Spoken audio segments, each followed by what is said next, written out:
बुलढाणा रायपूर महामार्गावरील पैनगंगा नदीला मोठा पूर आलेला आहे। या परिसरामध्ये अजूनही पावसाचा जोर कायम आहे।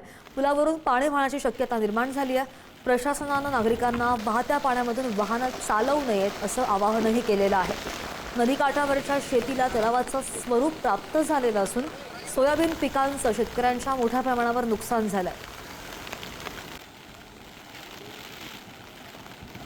बुलढाणा जिल्ह्यात रात्रीपासूनच कुठं संततधार तर कुठं मुसळधार पाऊस सुरू आहे आणि यामुळे अनेक मार्ग जे आहेत ते वाहतुकीसाठी बंद झालेले आहेत। इकडे जर आपण पाहिलं तर हा बुलढाणा रायपूर मार्ग आहे आणि या मार्गावरील ही जी पैनगंगा नदी आहे या पैनगंगा नदीला भला मोठा पूर आलेला आहे।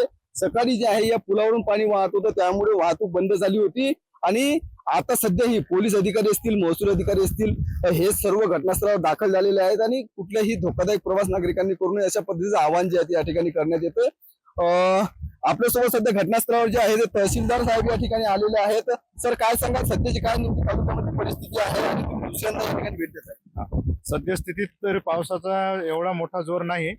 सकाळी जेव्हा मी आणि ठाणेदार संग्राम पाटील साहेब आम्ही भेट दिली त्यावेळी या पुलावरून जवळपास 2 फूट पाणी सुरू होतं। आता मात्र मळ परिसरात म्हणजे वर जिथे बुधनेश्वर आहे पैनगंगेचं उगमस्थान, तिकडे पाण्याचं प्रमाण कमी असल्यामुळे सद्यस्थितीत तरी पैनगंगेचा पूर आटोक्यात आहे। तरी सुद्धा मी पुन्हा एकदा नागरिकांना आवाहन करतो की हा पाण्याचा जोर सतत 2-3 दिवस राहण्याची शक्यता नाकारता येत नाही। त्यामुळे नागरिकांनी नदी नाला ओलांडताना, पाणी सुरू असताना ओलांडू नये अशी पुनश्च एकदा मी नागरिकांना आवाहन करतो। या ठिकाणी जर आपण पाहिलं तर अजूनही पावसाचा जोर जो आहे तो कायम आहे आणि अशीच परिस्थिती कायम राहिल्या जे आहे ती नदी नाल्याच्या पुलावरून जे आहे ते पाणी वाहू शकतं आणि त्यामुळे नागरिकांनी कुठलाही धोकादायक प्रवास करू नये अशा पद्धतीचं आवाहन जे आहे त्या प्रशासनाच्या वतीने करण्यात येत आहे। संदीप वानखडे, पुढारी न्यूज, बुलढाणा।